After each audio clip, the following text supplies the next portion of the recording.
The governor of New York has announced one of the first U.S. trade missions to Cuba to promote New York businesses and the state as a destination for investment. New York City is home to the second largest Cuban community in the U.S., but reactions to the thawing in diplomatic ties have been mixed. Karina Huber reports. It's lunchtime at Rincón Criollo, a Cuban restaurant in New York City. It's a family-run business that began in Havana. So this is my grandfather, the original owner of the Rincón Criollo, back in the 50s in Cuba. This is my daddy, the one with the little bow tie. The family fled the island in 1962 after their restaurant was seized by government officials.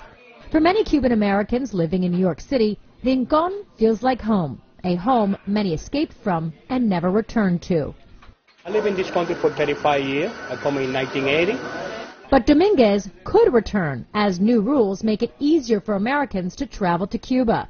New York's governor has also announced a trade mission to the island.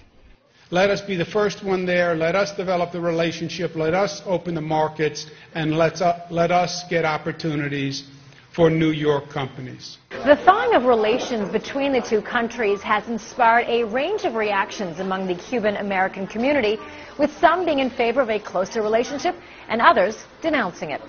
The only people who want to get benefits is the communist people, Castro, the governor for the United States. But regular people, poor people, don't want to see the benefits. This is the majority opinion, mainly of older Cuban Americans who experienced Cuba before and after Castro.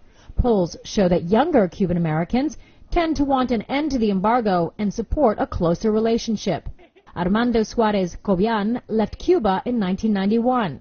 He says the embargo isn't working and feels it has been used as a political tool for both countries.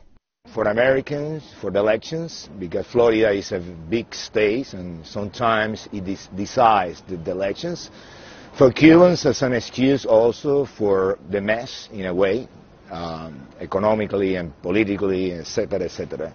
Lifting the embargo also has U.S. President Barack Obama's support. Now it has to go to the Republican-controlled Congress for a vote, and there is pressure from business groups eyeing Cuba to vote yes. Karina Huber, CCTV, New York.